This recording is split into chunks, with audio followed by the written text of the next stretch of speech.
Olá pessoal, tudo bom? É um vídeo rápido, gravado e já postado.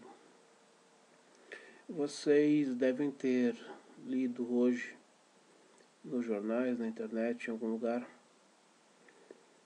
que houve a Suprema Corte venezuelana simplesmente jogou no lixo o poder legislativo venezuelano. Já não servia para grande coisa, é verdade, porque a gente sabe que desde a época do Chávez a Venezuela vive uma ditadura. As eleições são fraudadas e tudo mais. A gente já sabe disso. O Maduro apenas herdou essa, essa ditadura chavista, era o vice do Chávez, e simplesmente deu sequência. Então, com esse ato oficial da Suprema Corte venezuelana, anulando o Congresso venezuelano, você tem oficialmente instaurada uma ditadura bolivariana na Venezuela. Agora não apenas como prática, agora também na teoria, né? Também no papel. A bem da verdade sempre houve, desde a época do Chávez, ele sempre governou com poderes ilimitados, nunca foi regulado seja pelo Congresso, seja pela Suprema Corte, ele sempre fez o que quis, que é o que todo ditador faz numa ditadura. Ele não tem amarras, não tem limitações. E agora o mundo assistiu a isso. Já existe repercussão, evidentemente, todos os países, qualquer país decente do mundo, né, já repudiou, Estados Unidos, toda a Europa Ocidental, aqui os países da América do Sul, pelo menos tirando a Venezuela, né, que é também outro país bolivariano, e Cuba, que provavelmente deve estar soltando rojões. Finalmente a Venezuela assumiu que é uma ditadura, que é uma coisa que todo mundo já sabia, em grande medida graças a Cuba, né, porque agentes do serviço secreto cubano sempre frequentaram a Venezuela desde a época do Chávez, amigo íntimo do Fidel. Devem estar os dois hoje no colo do capeta, se existir o capeta. Enfim, finalmente está, para quem tinha dúvidas, né, para aqueles esquerdistas que ainda não, imagina, a Venezuela é um país, uma democracia popular. Então tá aí, a democracia popular. Agora, o Brasil corre um sério risco. Não que isso vá acontecer imediatamente no Brasil, mas a gente já tem visto isso, a Suprema Corte, o nosso STF, interferir em assuntos onde ele não é chamado. Primeiro, aquele Lewandowski, na audiência, na sessão do impeachment, jogando a Constituição na lata do lixo, ou na privada, onde você achar melhor, e fatiando o processo, porque a Dilma foi cassada. E presidente cassado automaticamente perde os direitos políticos. E ele, como obviamente lambe-botas ou lambe-saco do PT, posto lá que foi exatamente pelo PT,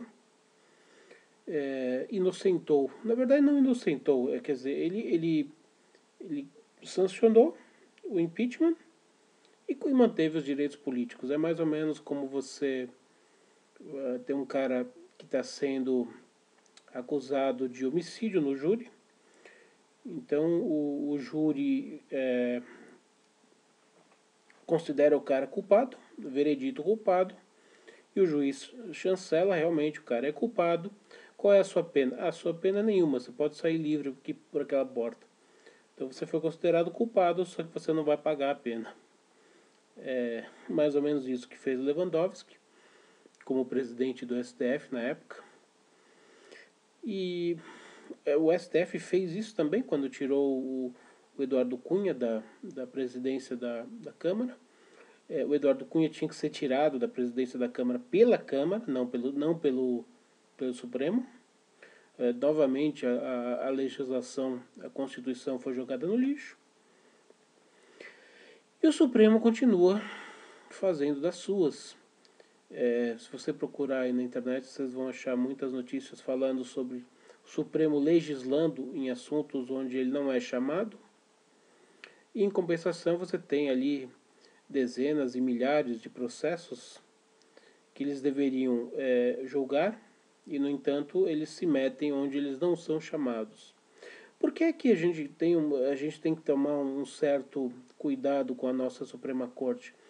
Porque, infelizmente, os juízes da Suprema Corte eles são indicados pelo presidente. Aí você vai dizer, tem uma sabatina no Senado. E a sabatina no Senado vale para quê?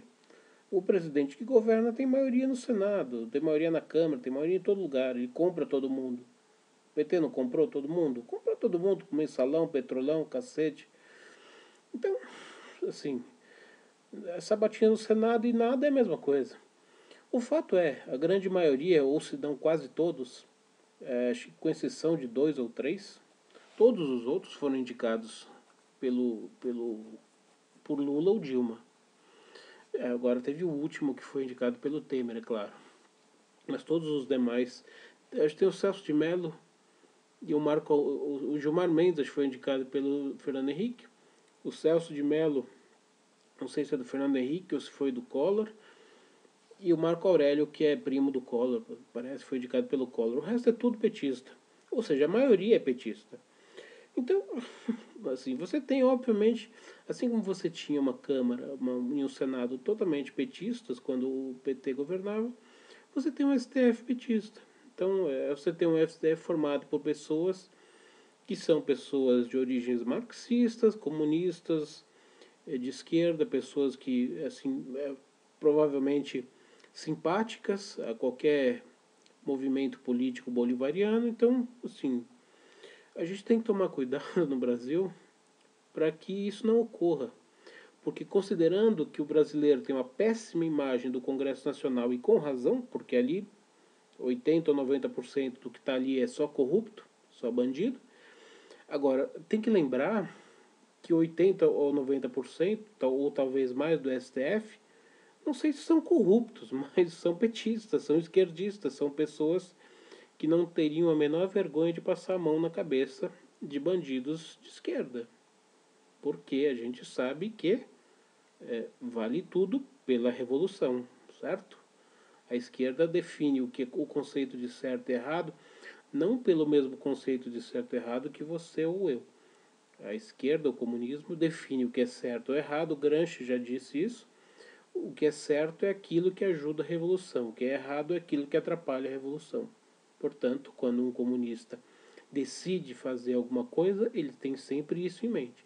Isso que eu vou fazer é a favor ou contra a revolução? Está ajudando ou está atrapalhando? Então, esse é o conceito de certo e errado de comunista. Então, a gente tem uma maioria de comunistas no Supremo Tribunal Federal.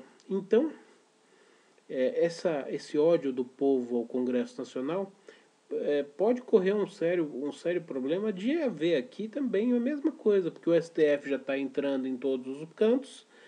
Daqui a pouco eles começam a tirar deputados, senadores e tudo por decisão monocrática deles, sem o julgamento na própria casa legislativa, e a gente corre um sério risco de entrar também por essa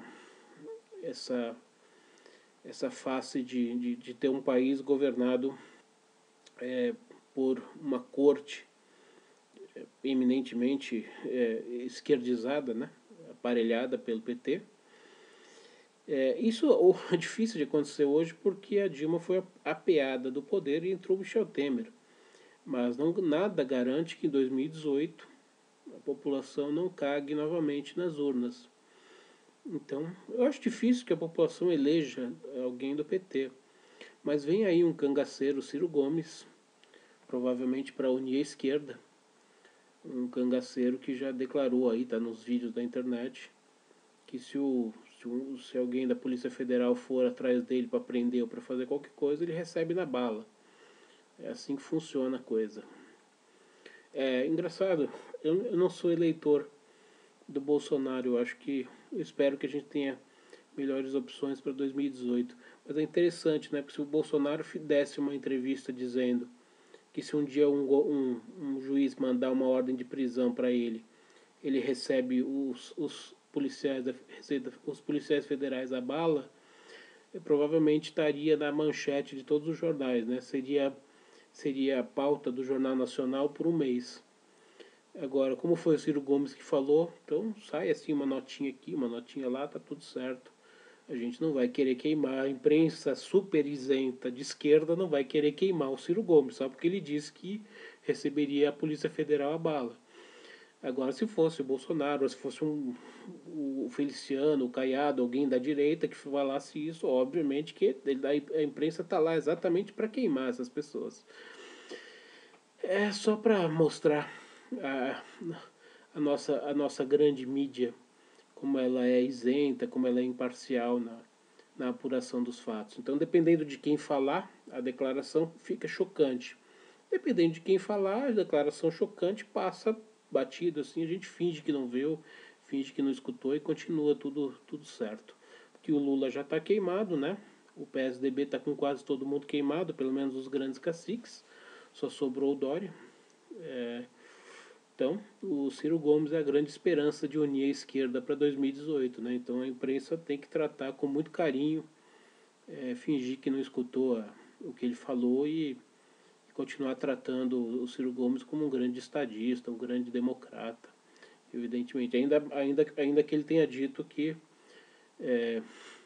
receberia os policiais que estão lá cumprindo uma ordem judicial, isso numa suposição, evidentemente, a bala, que é uma atitude exatamente de um democrata e de um estadista, de uma pessoa altamente, um cidadão altamente responsável e civilizado.